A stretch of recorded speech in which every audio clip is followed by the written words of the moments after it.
Hello, everyone. This is once again Silkroad Podcast. Silkroad Podcast is a podcast about wonderful people working, living in Bay Area, building wonderful companies, building things that people like. Today we are with PointAI team, Benazir and Azamat. The guys just completed an acceleration program with Alchemist X. Alchemist X program, which we launched with a startup hub, Silkroad Innovation Hub, of course, and with the support of World Bank on their project fostering productive, innovative projects, and the Ministry of Digital and Aerospace Industry in Kazakhstan. With their supports, we had 10 startups go through Alchemist X program, and the lucky ones, Azamat and Benazir here, they've gone through the program and now are building wonderful B2B SaaS applications. So let's talk with them. How has their experience been in Silicon Valley in general? Tell me. Okay, Benazir, let's start from you. Sure. What is PointAI? PointAI is the company that provides best AI customer support. Basically, what we do, we replicate the best AI support agent and do it through the AI. Do you want Okay. to add something more? Anything yet? Like shortly, she told everything. Okay. So, I mean, if you will deep dive, I can also ask you. yeah, we will deep dive. Like, what are we talking about? Like for another hour. So, basically, if who's your customer? Let's start from it. Oh, fun fact! Actually, we actually in last week found around 5 customers, and we used to work before that with the e-commerce companies, but now we also work with SaaS companies. Uh-huh. And what we find out was that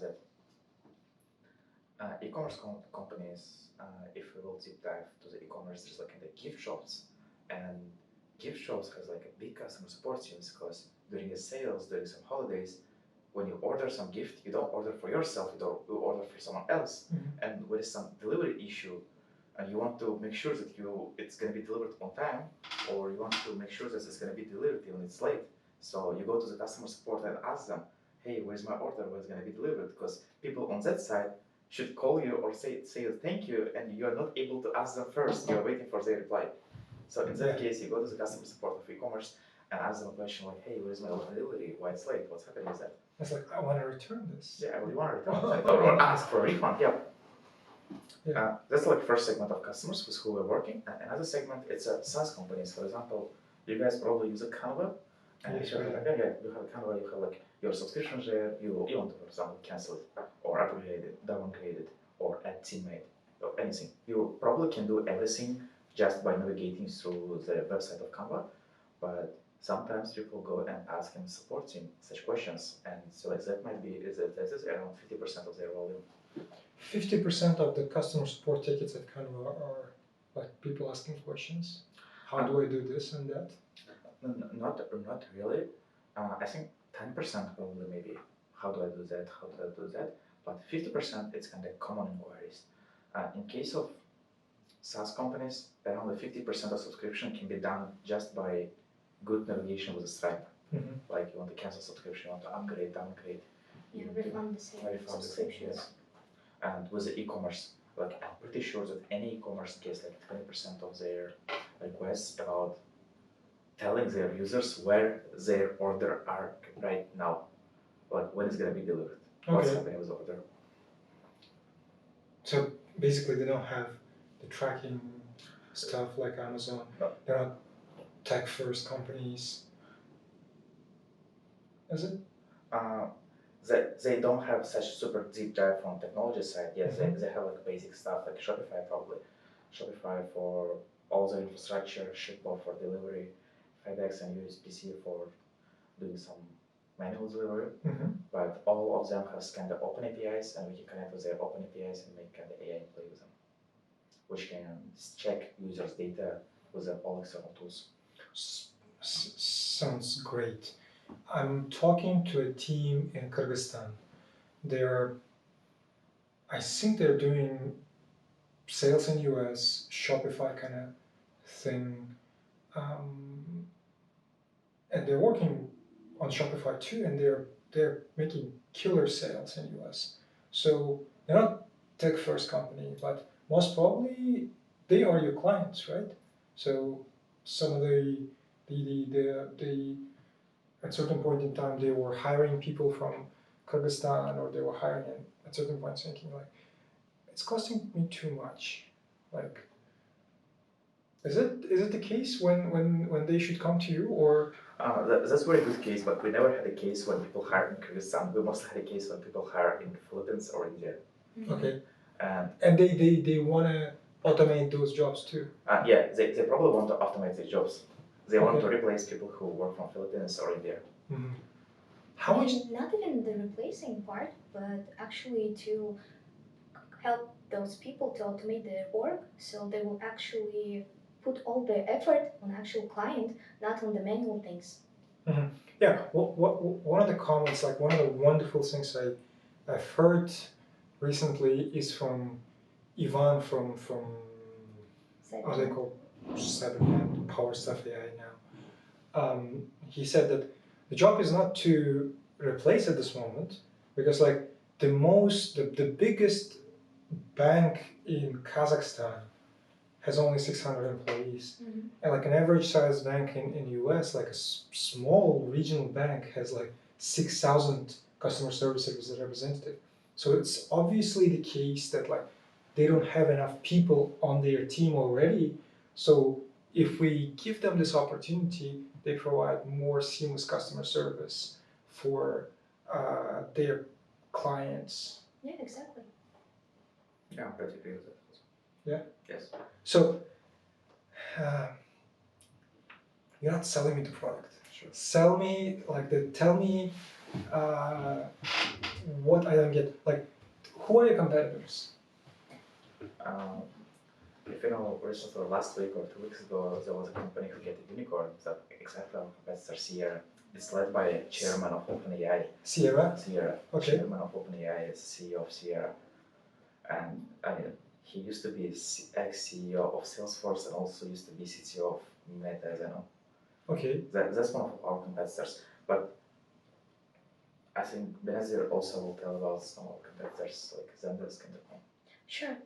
Well, let's start with that there's a lot of AI customer support agents, let's say, on the field right now, but they all have the price differences. For example, if we talk about Zendesk, or we talk about Intercom, even though Intercom is cheaper than Zendesk, it's still $1 per resolve ticket. So if you count it, for example, for the same, let's say, 1,000 tickets that he can get, it's going to be $1,000 a month. When you can get offshore person, and he will do it for $500. We're gonna do the same, but with the good technologies and fast with the implementation, just like not more than 30 minutes. You just click it, plug and play it, that's all. And you get it all for $375. But like, help me with this. Like Zendesk and Intercom, they're not providing AI labor for customer support. They're not like in that business first. Yes, they're not in that business, but everyone is evaluating, and now they're also starting to provide the AI services to their customers. It's not labor, but it's just AI employees. But they're like, I mean, the customer support teams are already using the Zendesk and Intercom, and they have the distribution. Yes, They have huge client base, that's very good. and with one push of a button, they offer to all their existing client base a solution. Yeah. Like, hey guys, I now have the AI employee who you can use, and this like in exchange for the 10,000 people sitting in Philippines. Sure. What do you tell there? Like, what's your competitive advantage? That's a very cool question. I love it. If you look into the customer support agent, full-time customer support agent can handle 100 conversation during 8-hour shift. We have 20 working days in a month, which represents us 2,000 conversations in a month can be handled one support agent, right? Okay, let's agree. If you hire support agent in US, it's gonna cost you $20 per hour. If you're gonna multiply $20 by 160 in a month, it will cost you 3.2K. Okay. But if you're gonna use a Zendesk AI, Zendesk AI will charge you $1.5 per conversation. We multiply 2,000 by 1.5, Zendesk AI will gonna cost you $2,000. Mm-hmm. If you multiply like Intercom's AI solution, which costs you $1, it's gonna cost you $2,000 in a month. But in reality, you can go to any offshore country, and in any offshore country, you can hire a human support representative, which can cost you $500 in a month, which is 4 times cheaper than AI solutions here in the market. I mean, there must be a reason for them, like to put that price tag on the per conversation basis. What's the reason you think that, like, from the perspective of like a huge company, how big is Zendesk? Zendesk is a multi-billion-dollar company, and how big is Intercom? It's a multi-billion-dollar company. From the perspective of like, if there's a like a race to the bottom, of course they're gonna win. Like the startups do not stand a chance. But like, what do you think in this instance? Like, why are they coming up with those numbers? And like, why do you think you guys have a chance there to? Hey, I'm not here to like, it's not a VC interview. Sure, I just want to deep dive. And in case if you're gonna fail, you probably cut this moment, right? I think the most important part here is that the market is new. There's still no leader in this market. Like, this distribution is super random for now, Mm-hmm. and it's all about how fast you can distribute and what kind of perks would you give to the client, in my perspective. Mm-hmm. From my perspective, I understand your point that Zendesk and Intercom has a very huge customer base, and the thing what they do is a bit expensive. From my point of view, it's kind of they do early sales to test out if the AI is working as good as it's expected. Mm-hmm. That's the first thing. Another thing, Zendesk and Intercom still not able to distribute to all their customer base with one click of button, because there is kind of they might hurt their own reputation if AI gonna fail tomorrow. Okay. So yes, Zendesk has one of the best distribution channels. Intercom has one of the best distribution channels, but they still have a big barrier to enter into their solution. And here, startups has a chance to try some new stuff and try it on scale. Yeah, we might also get failed and lose our reputation, but for Zendesk, it's gonna be $10 billion mistake. Statistically, yes. If you think about it, I understand. I hear you guys now. It's like you see the opportunity. The guys are offering $1.5 per conversation. They're making $2,000 per normal work time employees time, and you're saying, hey, your margin is my opportunity, and you're coming into the market, and if you are smart enough, if you offer tech good enough and provide a customer satisfaction, you might actually win. Let's dial back to the starting moment. Not actually to the starting moment. Let's dial back to the moment. Yeah, let's start from the beginning. Where did you come up with an idea? I remember talking to Azamat at a certain point in time. He was sitting in Uzbekistan, reached out to set up he wanted to get some money from US clients. He said, I have some US clients. I don't know how to get money. He's saying, I am getting money, but I had to automate the process. So far, they've been paying me to my card, like directly transferring. And I said, like, it doesn't work. Like, long term, short term, it shouldn't work, theoretically. But he was getting the money. And like, he found a pain point, and he automated the customer support process for a US company. And they were paying. The pain was such a bad. He found this, and they were ready to go through the pain and pay him to his direct account. And he finally registered the company. I remember getting to know him from that point forward. Tell me the origin story. How did you guys And Benazir wasn't in the picture then, but Azamat, if you can tell me, how did you come up? Actually, there was no like super fancy story how I came up with the idea. It was like the first week when OpenAI released ChatGPT, and we was one of the first people in the world actually who had access. I think I was the only one who's based on for the access, and I was giving away access to everyone. GPT which? GPT 3.5. But even a ChatGPT when just released, it was kind of November 2023, I don't know. If 22? No? 22 or like last, so now it's Yeah. 24? 22. 22, yeah. November 22. November or October 22, we had access to ChatGPT and we were like, wow, this works pretty well. We need to try something with AI. And funny story was, we was making sales deck, we was making new sales deck every 3 days to iterate what people like and what people don't like. And was making sales decks and just reaching people and showing them what we can do. One of them was just a propped up version of ChatGPT. And since then, we had a version where we can make ChatGPT work as a customer service agent. And actually, we started in Uzbekistan. We tried to find the customers in Uzbekistan, but in my mind, I had a rule of thumb like, we don't code anything until we will get paid. Mm-hmm. As soon as someone will pay us, we will start doing something. So I spent 2 months in Uzbekistan and I found 0 customers who paid me. And I tried like, okay, let's stop in Uzbekistan, let's try to do something outside of Uzbekistan.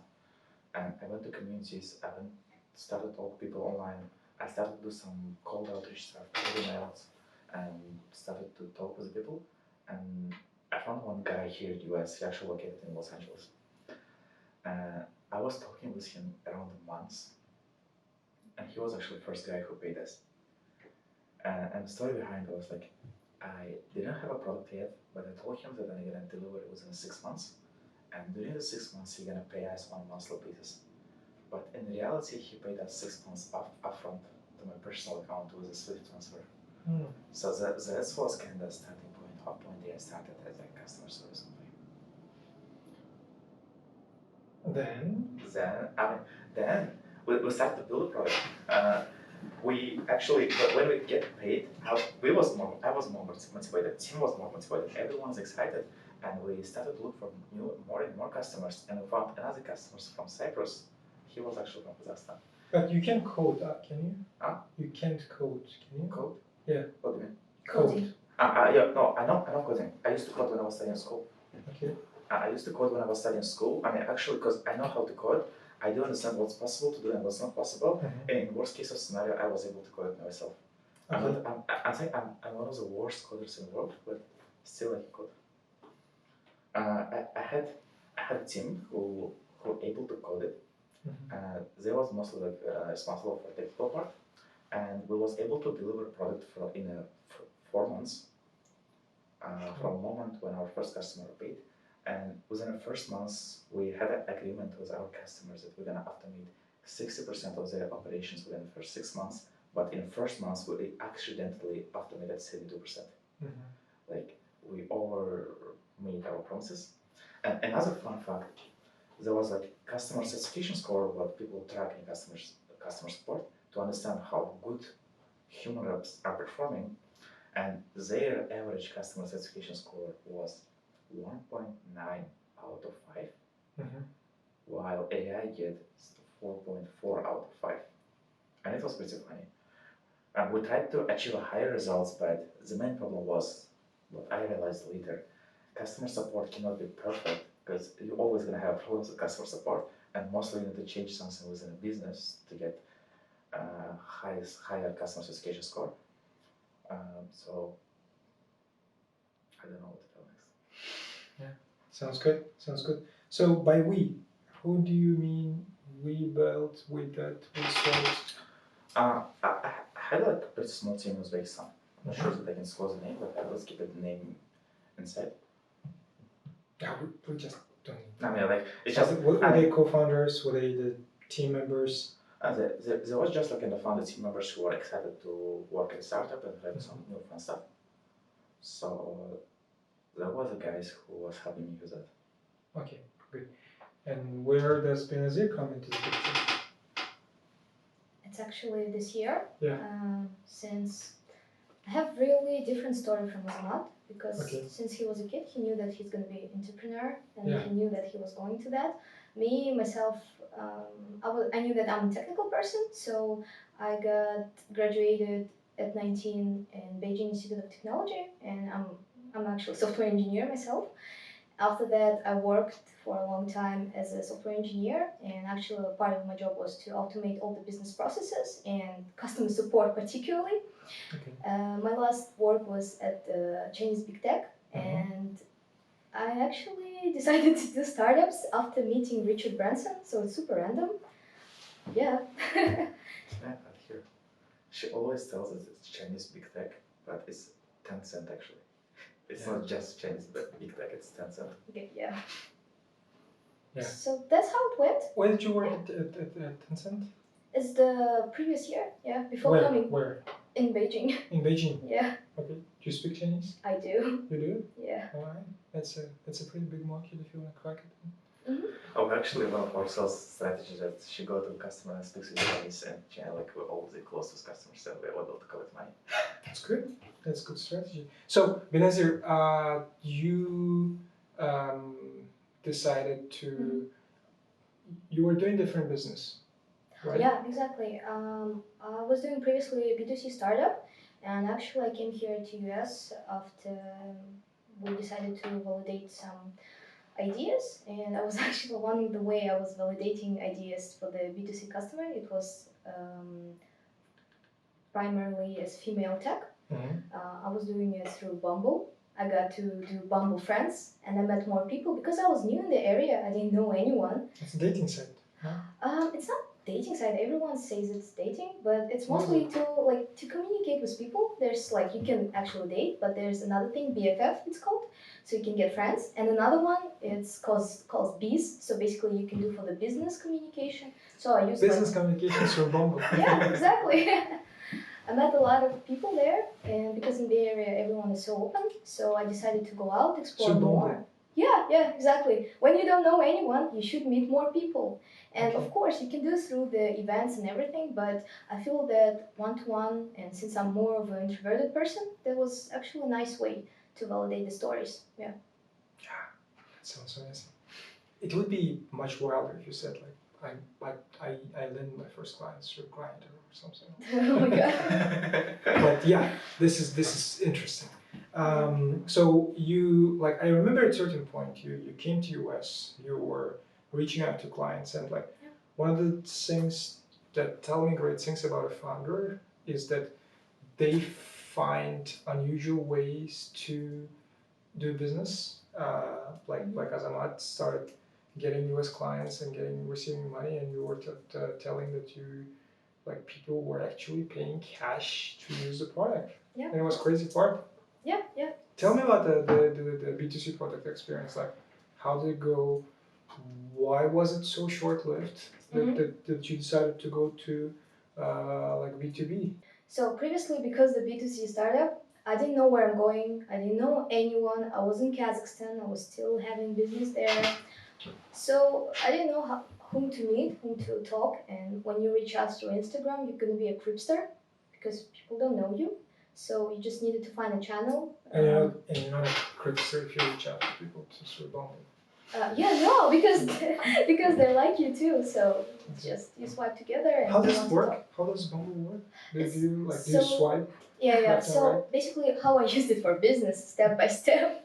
Yeah, let's talk Yeah. about that. That sounds like more interesting to Yeah. discuss than B2B SaaS. Yeah. So basically what I did some iterating with my own profile. Like I changed pictures, I changed the profile itself with the texting, like what could catch people. I was like actually browsing through Luma at that time, like what events are going on, and like I wasn't here, so I just needed to know what people are into. Even if being in Kazakhstan, you Yeah. started finding people through Bumble. Yeah, exactly, Okay. exactly. So that's how it went. And after finding certain people, I realized what are the filters, what are my ICP, ideal customer profile. And after I got it, I had even spreadsheets where I was checking out, okay, to whom I should reach out. And basically after that, you could just put out what are the hobbies, what are the age, And at that time, I was not that familiar with the Bay Area, Mhm. but I knew where I'm gonna stay. So I Okay. was trying to find the places that are closest. And basically, you can get this feature. It's called a travel. So you can choose the exact area where you want to talk to. Yeah. And that's what I did.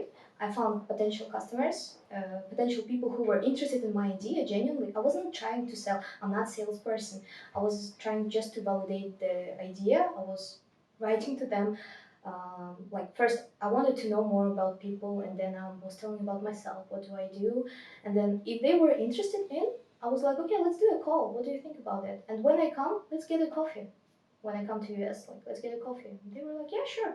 That's how it went, and that's how went my first 100 iterations actually with the clients. It was quite well, but yeah. At the same time, when that all was going on, there was there was Alchemist Accelerator and Silicon Valley Residence Acceleration Program. So participating in this, I saw what Azamat is doing, and since I had like my expertise in the tech side on that, and because we were having the same issue with the customer support on the previous product, I knew that this is a big problem as well. So I had a team, he had a team, and we decided to team up. Sounds wonderful. Like, I want to understand the moment where a tech person becomes an entrepreneur. This guy, he didn't have a chance. Like, there was no way he could learn to code this late. Actually, I used to code. I used to Yeah, do he didn't have another option but to, but to, like, become a business founder. Like there was only one way for him to start selling. But you were an engineer. You worked at Tencent. You had a wonderful career. Like, you could have moved to Silicon Valley and like land a good Actually got an salary. offer Yeah. here. But like that's the thing. I mean, I want to understand the moment. What does make a engineer, a tech person, to start selling, to start reaching out to clients, to start thinking about like building their own business? What forced you to do that? I had previous experience in traditional businesses, but they were small, and I had successful exit in those traditional business. So that's the part I think where I gained my confidence. Yeah, tell more. Sure. Like, what was the business? What did you sell? Like, 23. When you say I exited the business, people say, "Oh, come on." Oh, okay, sure. So when I was 21, it was actually the end of the COVID part, and I was really bored with my friends, so we decided to start a business because all of us were engineers, and let's say software engineer salary is good, and it is possible, especially because I went back home to do remotely job. You have some money because you live in Kazakhstan and it's rather cheaper than to stay in different places. So you have some money that you save up and you want to do something with it. And since I had no idea about like crypto or investments, we decided, yeah, let's lose all the money in traditional business because we're young, we have this opportunity, let's do that. But actually, it turned out quite successful because we found a person who was actually doing some coffee business. It was like to the business centers, the coffee machines. So we decided to team up and help him. And that's how it started. And we were doing it like for a year. And after that, we just sold it because we found the potential customers. And actually, how we found it through my channel because I was trying to communicate more with people and actually try out to do networking more. What were you doing? What were you doing? Were you selling coffee? Were you installing coffee machines? What was it? It's like a already built up. Подключу кофейня. Okay, yeah, turnkey solution to install a coffee machine, is it? Okay, Yeah. that's good. So You start installing coffee machines to business centers, Yeah, exactly. and you exit from that business. Yeah. Sounds great. Sounds amazing. And from that moment forward, you were telling about like how you started this startup, how you landed the startup, how you started the project, your B2C startup, how you joined this. Okay. So after that, Yeah. that we were doing this coffee machines that already like solved up, everything was done there. It's basically done business that you can sell to different business centers. I exited it. I got some money from it, not much. Mhm. I was like, okay, this is a success. I can try out more. What happens next? I decided to travel the world. And by that, I decided to go to different countries. Again, at that time, I was not yet working at Tencent. I was just working in a different outsourced company. Mhm. And I had the privilege to travel the world. And actually, I decided to do like a challenge to live in different cities and different countries. Mhm. So I was doing it for a year, and around like 6 months of it, I went to Morocco. I went to Marrakesh, and there was earthquakes, like really crazy earthquakes. And they started when I was doing the layover through Doha, and when they told it by news, just everyone just returned back. Nobody went to that plane, just me and another man. So it was full plane, 0 people, and just 2 of us sitting in this plane to Morocco, where's the earthquakes. But I knew that something is coming, and I wanted to go. I went there, and I went as a volunteer to help in the Atlas Mountains to help people, and Who suffered from the earthquakes? exactly, Okay. we helped out. And on that day, one of the volunteers suggested us to go to the like coffee shop. That coffee shop in the center of Marrakesh, they call it Medina, where you can go and like walk around, and it's the center of the old town. And I was drinking coffee, and I saw Richard Branson, and I was like, no, it cannot be Richard Branson. Like, what? Yeah. I'm like, no, it's impossible. Then I asked the waiter, like, is it Richard Branson? He was like, yeah, it's him. Apparently he had a hotel there, and he actually went there as well. So I just went there, talked with him, and because I read his book, his autobiography book, I really liked it, and he's really interesting as a person, plus entrepreneur, and I really like the way he sees the world. And what I really enjoy of his sayings is like, it doesn't matter what's your background, what's your knowledge, anything. It's just all about the grit. It's how you do it persistently and how you do it with a passion. Yeah. So yeah, after that I decided that I want to continue to do something with the businesses, but I knew that it's not going to be traditional business anymore, because I'm a tech person. I should use that knowledge. Yeah. Yeah. So that's how you joined the Yeah. B2C startup. Yeah, exactly. All right, that sounds cool story. Azamat, tell me about your background. What do you do? It's gonna be a long story. Why didn't you learn to code? He knows how to code. Like we're turning like now we're learning that he doesn't, and he hires people to code. Actually, my story starts like real far ago when I was studying in school. Use a sexy voice. Actually, my experience comes like very far ago when I was studying at school. When I was studying at 6th grade, I was thinking about the way how I can make money. And at that moment, everyone was using Telegram. Like, you're from Uzbekistan, you know, like Yeah. Telegram has 100% of penetration rate in Uzbekistan. People even don't know how to use a Safari or Google Chrome, but they know how to use a Telegram. And at that moment, like, it was 2015. Penetration rate doesn't sound good. But continue. Okay. It was 2014 or 15, as I know, and it was like the day when Telegram introduced Telegram channels. And I was the guy who opened one of the first Telegram channels in Telegram. It was kind of news channel, and I started like kind of just copying news from one website and published on Telegram. And I was doing it around like for 3 months, only for my 5 followers. And then after talking with people outside of my school, I realized that there is a way how can I promote my Telegram channel. There is a way how can I grow audience.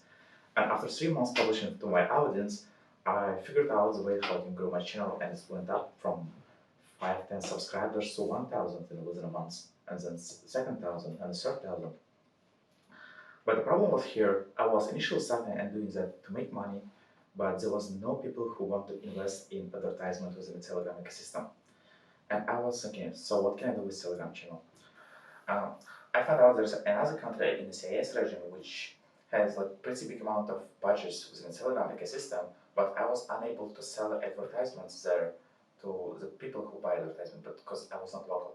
But I found a guy who had a Telegram agency, and he was working with the brands, collecting money and pushing their advertisements within Telegram. And I sold him my Telegram channel. It was kind of pretty fast. I don't think it's successful, but small thing what I sold. And then I found a way like, okay, I figured out how to grow audience from 0 to a couple of thousands. Why not to repeat the process and sell channels? In the next year, I grew like 5 or 6 channels from 0 to 5-figure subscribers, and then I sold them. After that, Telegram introduced Telegram bots. I'm like, wow, that might be next big thing. And I started to learn how to code. Actually, I didn't know the part how to code. I just knew how to make it Telegram bots with a Python. Like, I still don't know some part of my code. I just know that it should be there, and that's the way how it should work. And I started to code and I started to learn how to make Telegram bots, and I'm like, there was a boom moment in Uzbekistan when every restaurant started to use a Telegram bot. There was a moment when restaurant will not have a POC, but they will have a Telegram bot. Yeah, obviously. Like, POC costs $20 a month, but they don't want to pay $20 in a month, but they okay to pay $50 in a month for Telegram bot, and installation gonna be also $500 or $1,000 a month. And because that was a proven channel, they were selling through that channel. that was actual working strategy. And at that moment when I started to code, I didn't know that I was coding very bad, because I was the only one who was coding. I didn't code in a team, but I just started to code and tried to sell my solution to restaurants. It was a funny moment, like 14-year-old guy selling Telegram bots to restaurants. I had around like 50 customers who was paying me $50 in a month. It was 3K MRR.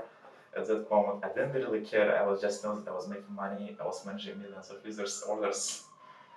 That was a pretty fun moment. But after that, there was kind of happened some transformation in the market of Telegram bots in Uzbekistan. It was get captured by another player who made like a super good integrations with the POC systems, with other external tools, which I didn't really want to learn. And then I went to try some new stuff. And the next stuff what I tried, I started to do some B2C bots within Telegram. Do you know Hamster Combat? Have you heard about? Have you heard about like a VK coin? VK coin. Yes.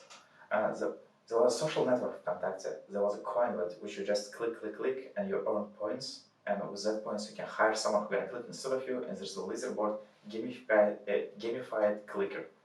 Okay. I just like, okay, I know how to code. I know the Telegram ecosystem is big. There is a probably should be way how I can make money with the Telegram ecosystem. And I just started to make a couple of bots. I made like horoscope bot, I made a clicker bot, I made kind of a game bot. All of them grew to a couple of thousand users, but one went very viral. I made a translator bot.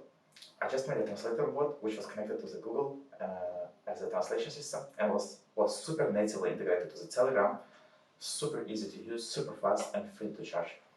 And what was interesting, it went so viral, so it grew from 0 monthly active users to 150,000 monthly active users without any marketing budget, without any sales budget, within 1 year. I had at the moment around like 5-6 million interactions within a month, with all my user base.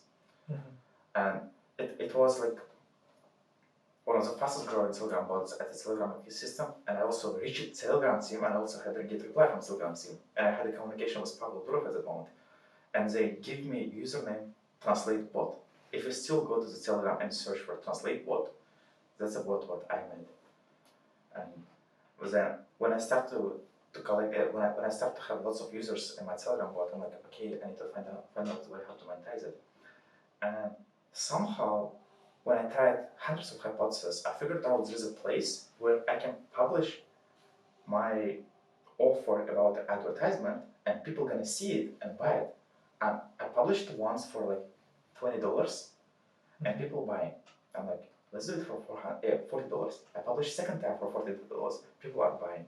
And it went up that I was publishing one advertisement placement for $100, and I used to able to sell it. And more funny moment, I used to able to sell it 2 months upfront. Like each my day was booked for some advertisement, and the advertisement was bringing me $100 a month in a day. Okay. And then there was a guy also who had a Telegram agency. He used to have lots of brands combined, and he used to sell them advertisement places on lots of Telegram bots, Telegram channels, etc., etc. And he was thinking to acquire my Telegram bot. And I think the best moment, what I really proud about, is that at the moment when I was selling my Telegram bot, there was no option to transfer ownership from one account to another account. Like it was not possible. The only way how the transfer was happening, even with the Telegram channels, you change your phone number and you give away all your account. Yeah. So, because I was very close with Pavel Durov and it was their Telegram team, we requested them to make a feature to transfer ownership of Telegram bots. They made the feature within 1 month. Like he was doing due diligence, my customer was doing due diligence of my bot, my users, how active they are, etc., etc. And during this week, Telegram was releasing bot ownership transfer feature. And as soon as they released it, the next day deal happened. Okay. Like it was not a big deal. It was 5-figure deal in dollars. I don't want to really disclose the amount, but it was like first deal in Telegram ecosystem between transferring Telegram bots within his accounts. You guys are too confidential. Cannot say this, cannot do that. I can tell that it was 5 figures. How much did you earn? Come on, man, tell me. Okay, not really. The topic, we don't want to be disclosing. Sure. You're not, you're living in Bay Area, that's Yeah. good enough. We know how much you earn. Thank you. Good. So, what's the moment that you guys meet, and how did you decide that, oh yes, we're gonna be co-founders. Yeah, we're gonna build a product together. We're gonna do it. That's a very good question. I was looking for the co-founder who has some kind of technical skills, but not only the technical skills, because I also have some technical skills. Oh, we decided you don't. Yeah, okay. We've settled that you don't know how to code. I don't know. Tell me, like, yeah.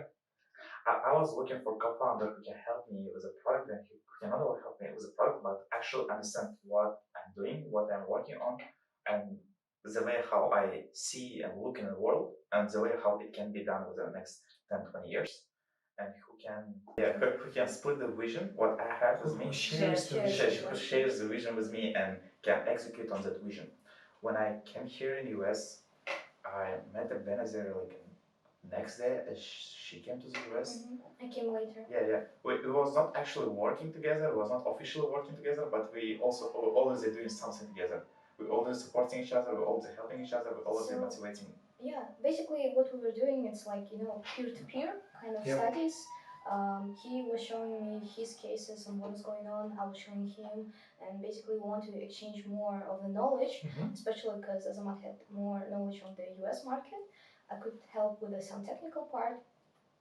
And first we got to be friends, I think, and when we realized that, oh, okay, so about again the grit, when the persistence and actually the passion of what you do, I believe that being entrepreneur, it's not a work, it's actually a calling.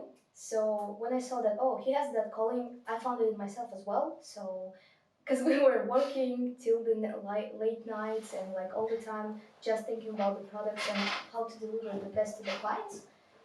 I think that's the moment we realized, okay, but we can actually do things cool together, and his team like my team, it's like that's how it went. Can I add a fun fact? If Team Draper is watching this video, we used to work at Team Draper's co-working from 6 a.m. till 12 midnight. And we saw Team Draper a couple of times because he comes to the office at 7 a.m. Yeah. 7 a.m. Yes. Yeah, well, maybe we should go. Because you're not supposed to work there without paying. Yes. So, That's the moment where you know that this is a co-founder Yeah. I'm gonna work with. Because it's like so many comments I receive from many founders is that like finding a co-founder is like finding a wife or husband because it's for a lifetime. It's like you share some of the moments where you become vulnerable. There are some intimate moments. There are some moments where the shit hits the fan and like everything goes on the downward spiral, and like that's the that's the second most important thing after I think choosing a wife or a husband.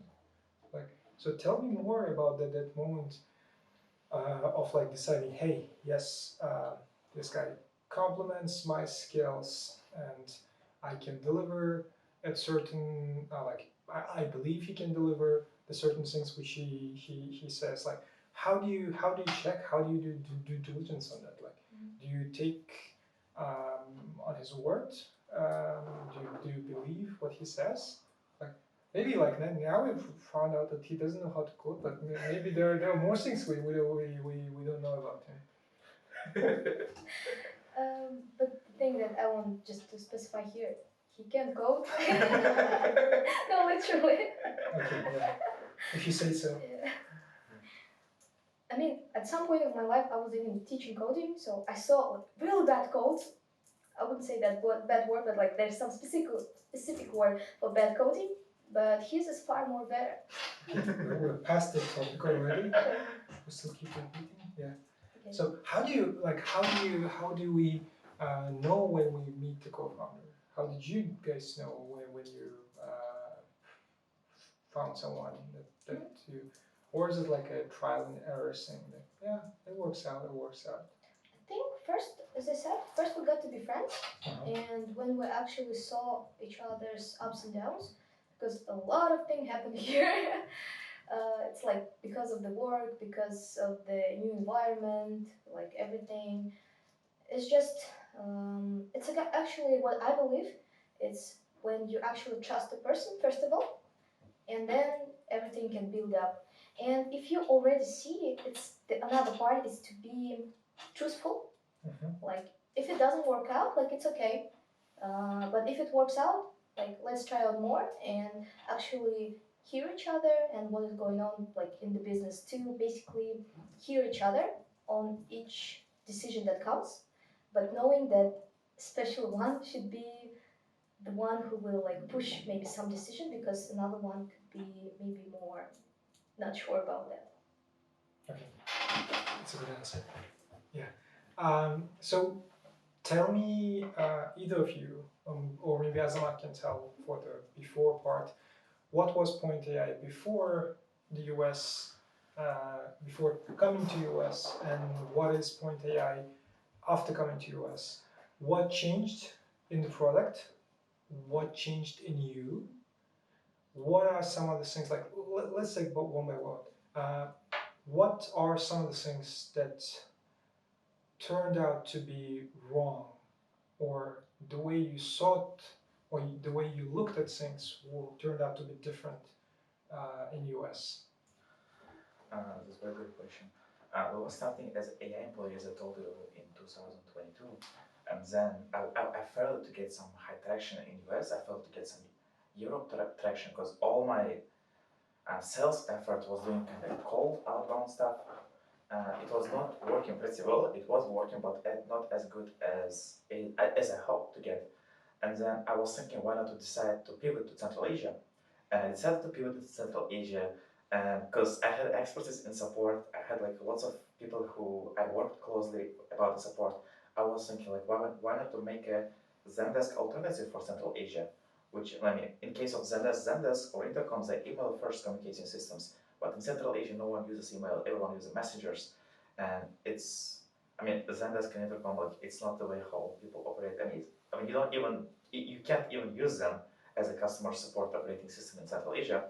And I started to do I said like, okay, let's pivot to customer support software for Central Asia market. And I started doing that. I had a couple of customers, and actually one of our customers was here in TechCrunch. They saved 60% of their customer support operations, and they get profitable with us. I don't want to say their name because it's going to be advertisement, and Asad didn't allow me to advertise someone. and but the funny moment, it was 3 months before I got accepted to Alchemist. Like 3 months before I decided to pivot to the Central Asia market, and then we get into the Alchemist. I'm coming to US, and I'm like, okay, what should I do here? Should I do AI employee again, or should I do my support ticketing system here in US? What I realized, doing new support ticketing system here in US, it's kind of super complicated because Zendesk and Intercom, they have their own app marketplace, if you're familiar with that. So if they have an app marketplace, if a company uses some app from this app marketplace, there will be 100% engineering required to switch company from Zendesk or Intercom to any other support operating system, because the app marketplace is doing some manual job there. So I find that's why companies don't really want to leave like a Zendesk, even they hate it. That's why companies don't want to leave a Salesforce, even they hate it, because they keep with engineering resources which should be done to do some transition. And okay, I'm like realize that okay, I cannot really do support ticketing system here, but let's do something on top of support. Like let's do some app within Zendesk. And we kind of at that moment was already kind of working with Benazir closely, and within 2 days we made a small plugin on Zendesk which was completely free, and it was like so funny that you can use it with one click. It was actually one click. Just click it once, and you will get all your customer support interactions categorized. So kind of operation team or product team will get weekly reporting what's happening on support, what issues users are facing, and what they should change within their operations to make their experience to their customers better.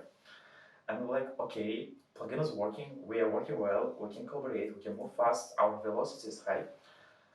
We started to explore what opportunities we have, because with just categorization, there was no kind of big market, there was no kind of super big opportunity what we can capture. And I'm like, okay, everyone is doing AI employee, but no one actually getting the idea behind what I tried to do. And besides the super high competition in the market, there was actually no one who captured the market, no one who distributed the market, but everyone's just doing, everyone's pitching, but no one actually made it happen. And like, okay, let's try AI employee, because I mean, there is actually some opportunity what I see, and I tell about the idea to Benazir, and she supported me. And she's like, yeah, that's my big and multi-billion-dollar opportunity. Well, let's try to do something with that. We just went, tried to talk with a couple of people, and what accidentally happened, someone paid us some money. It was also cash. It was just $500 in a cash, like early payment. And we're like, okay, let's do something now. We actually launched it last week on a TechCrunch. We made kind of small product to see how it's gonna go, and we just went to the events, through the networks, went to the Stanford, went to the Berkeley, and started to talk with people. And it's turned out that besides the fact that everyone is doing AI employee, there's actually no one who are trying to implement AI in a customer support operations. So as I told you, within 1 week of launch, we have like 6 or 7 companies who are waiting us to onboard them into our platform.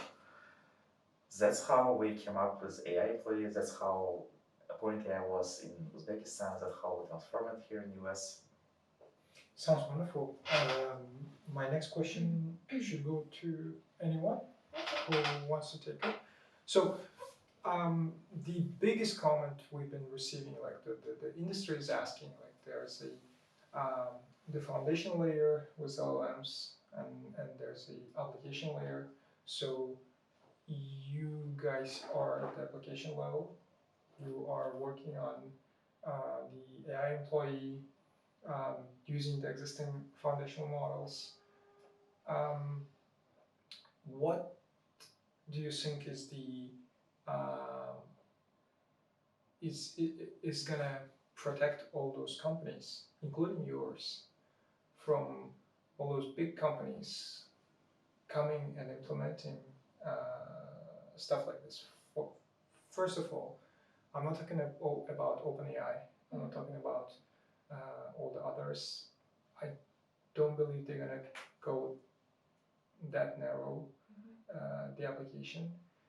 But there are companies who are already big in customer support, There are companies who are already big on support in general. There are companies who are already big in sales, and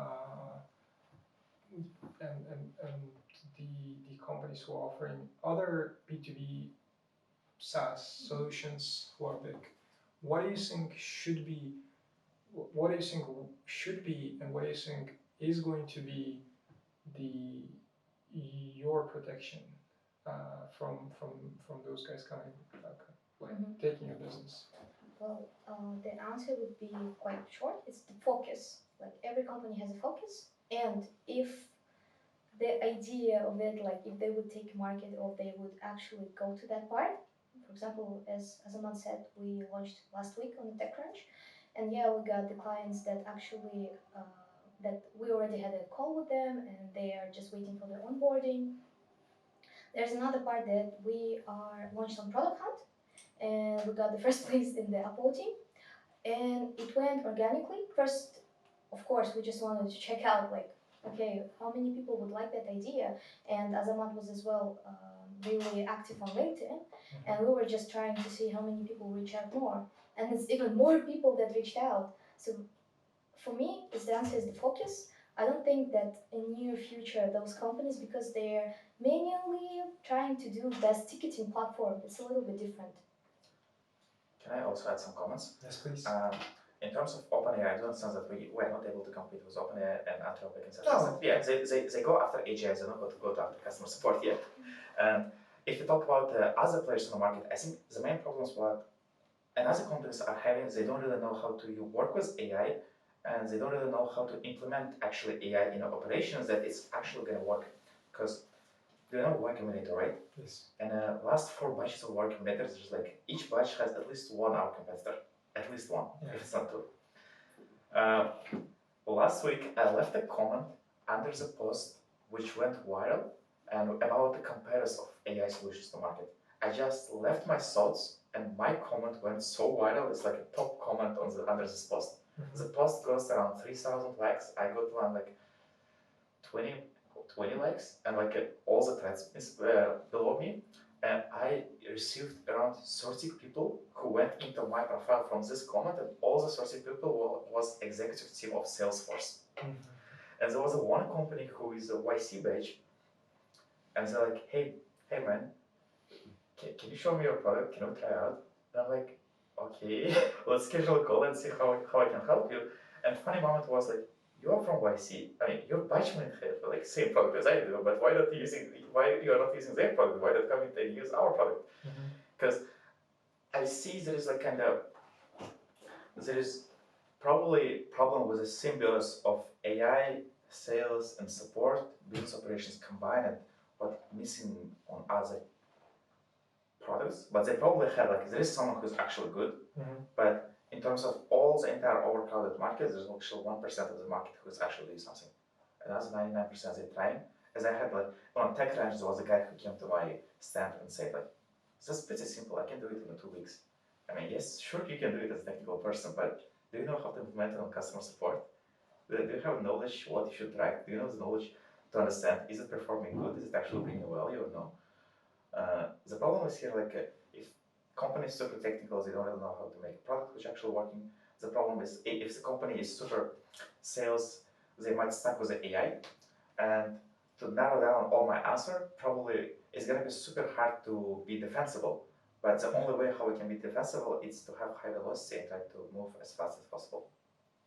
Yeah, one of the beautiful comments that I've read on Twitter, I think, is that like the AI is making everyone so productive, and like the companies can make their B2B SaaS solutions within their internal, within their companies, right? So for instance, if you think about it, now you can make a AI employee for customer support within your company, but the comment for this was, hey, do not forget that those companies, the same companies you were talking about, like had a difficulty onboarding their teams on Slack just during COVID. That was hands down the most beautiful comment that I've received. So I'm gonna leave with couple of questions, and I think the main question would be, which I always try to ask to all of our guests. It doesn't have to be the last question, but if we have the chance, it's better to ask this. We are in Silicon Valley, right? And in Silicon Valley, it gets down to when you meet someone, you might have noticed that like when you meet someone, it's usually what they do is what they describes a person. For instance, if you meet someone and say, hey, I invest in B2B SaaS. Hey, I'm building a AI employee for customer support. So who is Benazir? Benazir is an engineer who worked at Tencent. So your work and what you have done and your achievements describe you. Mm-hmm. If you cannot use without using what you have done or what you do, can you answer me the question, who is Azamat and who is Benazir? I usually pitch idea one way that I had a chatbot business before, and I sold it when I Well, was. we're not talking about what you did. I didn't get actually clear. May I try them? Yes. I think I'm a lover because I love everything, literally, yeah. I love people, I love this life, I love what I do. So I would say I'm a lover. Thank you. That's wonderful. Ah. Azamat, are you a lover? No, I'm not a lover, but Benazir told me once that I'm a giver. Mm-hmm. I like, she told me like I love to give someone's like more, always like I love to give some value. I want to give like something. I mean, I think she's gonna describe it better because she described the previous time that I'm a giver.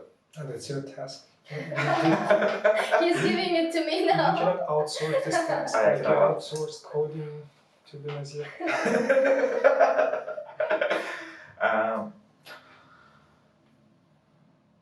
From my perspective, I think that I'm kind of people who likes to give, and I never expect something back. And on the other hand, I have zero empathy, as Benazir tells me, but I always get straight to the point. And when I get straight to the point, I always put myself in place of person who I'm speaking to and try to help him as much as possible with my experience, with my previous interactions, etc., and all my communications, on the most part, built on a way that I'm trying to bring some value to the person who is standing in front of me. All right. I think we can call it a wrap. Thank you, everyone. This has been a wonderful podcast with a lover and a giver. We wish success for PointAI, and may they become the best B2B SaaS AI From Central Asia. Customer support. From Central Asia. We're too narrowing it. This is not the way to go. Let PointAI become the best AI employee in customer support. Mm-hmm. Sure. Thank you guys for coming. Thank you Thank for you for inviting inviting. us.